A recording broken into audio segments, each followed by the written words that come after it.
Well, somebody woke up on the wrong side of the bed today. The taco president already had a full-blown meltdown before 9 a.m. And that's Eastern time, to be clear. Welcome to Occupy Democrats. I'm David Reddish. Now, in fairness, Donald Trump does have a reason to be cranky. After launching his air attacks on 3 nuclear sites in Iran over the weekend, signaling that he would be pulling the U.S. into a new war in the Middle East, and this time without provocation, and after Israel and Iran bombarded one another with missiles, Donald Trump announced that a ceasefire between the two countries was going into effect last night. It is day 155 of the second Trump administration, and we're getting mixed messages this evening about a possible ceasefire. Earlier today, President Trump announced on social media that both sides agreed to end the war completely, telling NBC News that it will be, quote, unlimited and go on forever.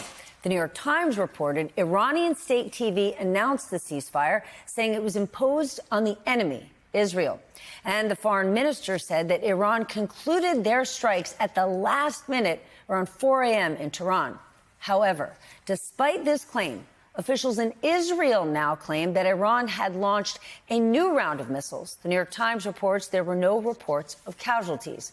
All of this comes after Iran retaliated against the United States for the attack on 3 of its nuclear sites with a strike on a U.S. airbase in Qatar. It's worth noting that the announcement of the ceasefire also followed Trump attacks on social media demanding unconditional surrender for Iran, not to mention the claim that he had obliterated the Iranian nuclear program. Recent information reveals that the attack itself was mostly fruitless because the Iranians moved most of their uranium prior to the bombing. And if that wasn't bad enough, Israel and Iran later violated the ceasefire, much to Trump's chagrin on social media.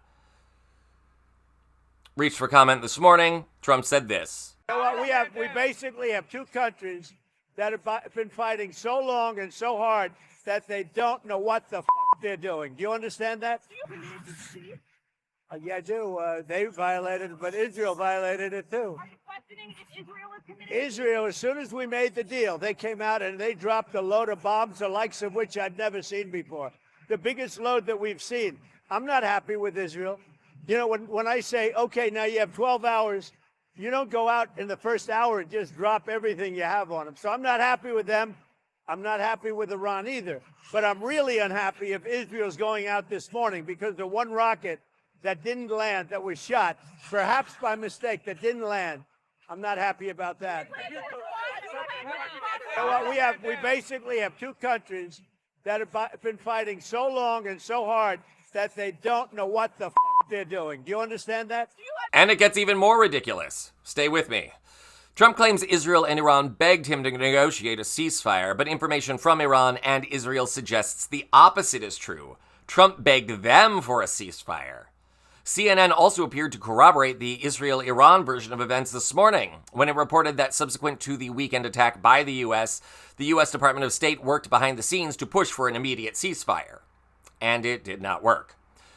Maybe because Trump woke up to realize that he was in way over his head in the Middle East, or maybe because his nomination for the Nobel Peace Prize got withdrawn. See our other videos here on the channel for more on that. Trump woke up cranky and immediately took to social media to rant about how unfair the world is. Oh. Now look, this is a very long post, even by Trumpian slime standards, so I'm not going to read the whole thing right now for fear of spreading the mental disease known as stupid. But let's try and break it down. Trump begins by insulting Congresswomen Alexandria Ocasio-Cortez and Ilhan Omar, accusing them of hating to win, whatever that even means, trashing Omar's birthplace of Somalia, and accusing them both of being stupid. He adds in Jasmine Crockett, also accusing her of being stupid. He goes on to claim that he aced a cognitive test, whatever that even means. He bashes Joe Biden and Kamala Harris. He revives the autopen conspiracy stupidity. He also refers to someone known as the Mouse, and I'm not sure if that's a dig at Ilhan Omar or Disney, to be honest. Frankly, Disney would make just as much sense at this point. If you've been to the parks and had to use their app, you get it. He accuses Chuck Schumer, who is Jewish, of being Palestinian, and Trump claims he would destroy all of them if he gets impeached for a 3rd time. Let me say that again, a 3rd time.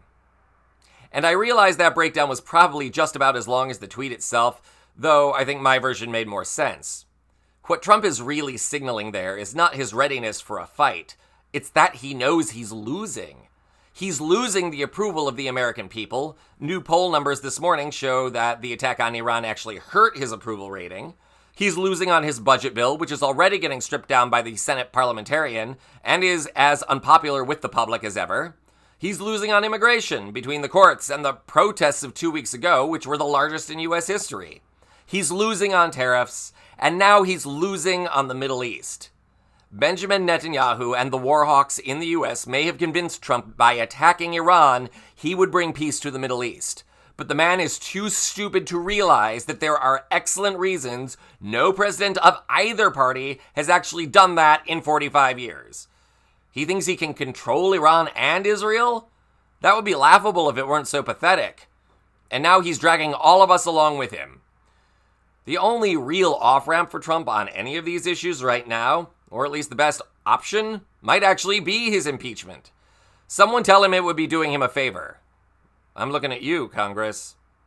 This is Occupy Democrats.